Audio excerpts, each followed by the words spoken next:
Fala galera! Um dos quadros que eu mais curto fazer aqui no canal é esse, porque estou tendo a oportunidade, junto com vocês, de conhecer muitas pérolas de terror das décadas de 1970 e 80 que eu não pude assistir na minha infância. Filmes como Absurd, produção italiana cara de pau, que faz mais do que jus ao seu título. Prepare-se para voltar à era de ouro do VHS com Videonestes Revival!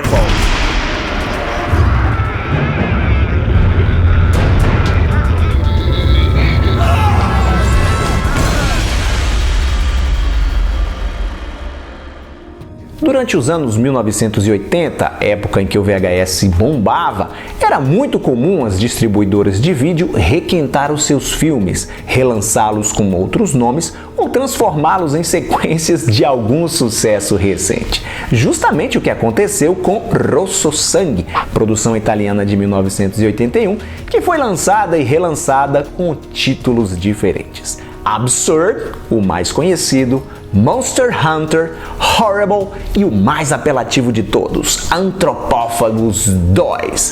Quem teve essa ideia genial foi o próprio diretor, o Joey D'Amato, o papa dos filmes trash. O protagonista da fita era o George Eastman, um dos seus colaboradores de longa data, que também havia atuado em Antropófagos, e o D'Amato achou que seria legal associar Rosso Sangue com um dos seus trabalhos mais conhecidos, até porque os dois longas tinham várias semelhanças. A brincadeira acabou custando caro no Reino Unido, porque os censores que já haviam proibido Antropófagos não pensaram duas vezes antes de tesourar Absurd.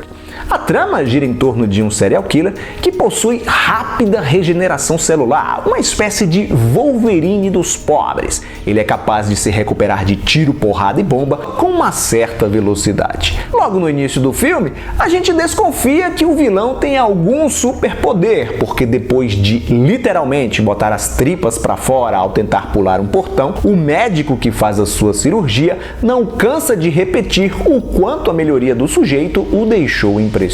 Barriga costurada, o sádico psicopata trata logo de fugir do hospital, não sem antes agradecer a enfermeira que ficou cuidando dele, enfiando uma broca cirúrgica na cabeça da moça, perfurando o seu crânio.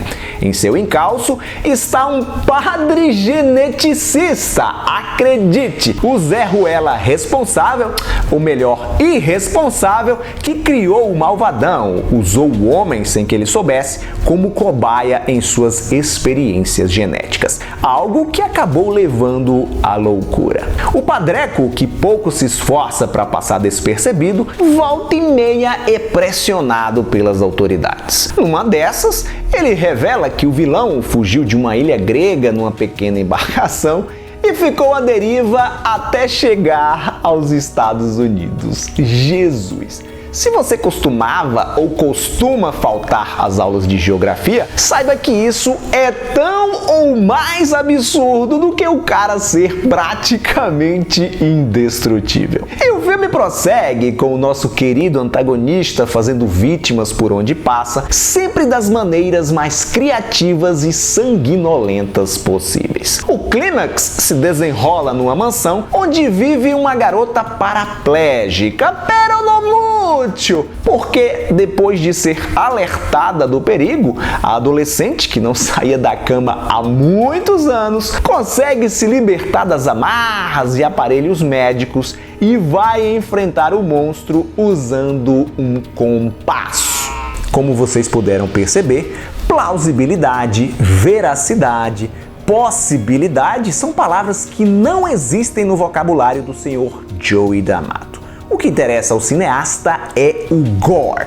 Para ele, pouco importa se a história não faz o menor sentido, as atuações sejam picaretas, a trilha sonora chupada de outro filme e a parte técnica um zero à esquerda, desde que o seu longa traga cenas capazes de chocar as plateias. Se você, assim como eu, curte essas bagaceiras de terror, faz uma busca aí no YouTube que você encontra Absurd completinho da Silva Sauro. O filme tem aquele climão oitentista, um tanto quanto artesanal, o que acaba fazendo com que a gente releve os seus defeitos. Obrigado por sua audiência. Lembre-se do like maroto, compartilhar o vídeo, divulgar o vídeo com seus amigos nas redes sociais. Aproveita e me segue também. E lembre-se de ativar o sininho de notificação para ser avisado, avisada, sempre que rolar um programa novo. Tchau e até a próxima!